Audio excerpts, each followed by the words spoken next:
வாஸ்து சாஸ்திரம் அப்படின்னா, வாஸ்து அப்படிங்கிற சப்தத்துக்கு என்ன அர்த்தம்? வீடுன்னு அர்த்தம். அந்த வீடு சம்பந்தமான இருக்கக்கூடியதான தேவதைக்கு, அதாவது கிருஹாபிமானினி தேவதா அப்படின்னு சொல்லும் சாஸ்திரம். அந்த தேவதைக்கும் வாஸ்து தேவதா அப்படின்னு பேரு. இப்ப நாம் வீடு கட்டும் முறையை சாஸ்திரமே சொல்லி கொடுக்கிறது. எப்படி ஒரு வீடு அமைய வேண்டும், எந்த இடத்துல வீடு கட்டலாம், அதிலிருந்து ஆரம்பிச்சு எந்தெந்த பொருட்களை வைத்துக்கொண்டு எவ்வாறு வீடு அமைக்க வேண்டும் என்பதெல்லாம் உள்ளது சாஸ்திரங்களில். ஒவ்வொன்றுத்துக்கும் மந்திரம் முதற்கொண்டு இருக்கு. இப்ப கல்லு மண்ணு ஜெல்லி எடுத்துன்னு வந்து சேர்க்கறதுல இருந்து ஆரம்பிச்சு இது எல்லாத்துக்கும் ஒரு மந்திரம் இருக்கு. தூண் இந்தந்த திசையில தூண் வைக்கணும், இந்த திசையில தான் சமையலறை இருக்க வேண்டும், இந்த திசையில் இந்த மூலையில் தான் பூஜை அறை இருக்க வேண்டும், இந்த இடத்துலதான் படுக்கை அறை இருக்க வேண்டும்.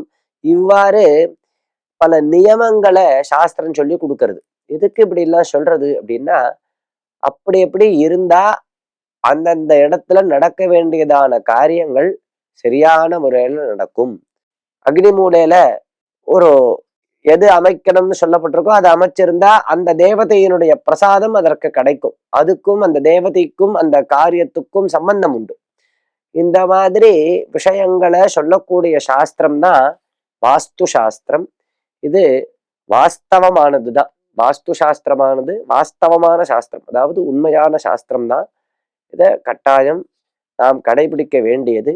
ஆனா இதுல ஒரு கவனிக்க வேண்டிய விஷயம் உள்ளது. வாஸ்து நிபுணர் அப்படின்னு பல பேர் இப்ப போர்டு போட்டுண்டு ரொம்ப விளம்பரம் பண்ணிண்டு அது ஒரு வியாபாரமாக நடக்கிறது இல்லையா? அத எல்லா இடத்துலையும் நாம் ஏமாந்து விடக்கூடாது. சரியான முறையில இந்த வாஸ்து சாஸ்திரத்தை சரியான குருவனிடத்திலிருந்து கத்துண்டவா பார்த்து அவர்களுடைய ஒரு பாண்டித்யத்தை நாம் தெரிஞ்சுண்டு அதன் பிற்பாடு அவர்கள் சொல்படி கேட்டு நடந்தால், வீடு அமைத்தால் நிச்சயமாக நம்மளுக்கு ஒரு நல்ல முன்னேற்றமானது இருக்கும்.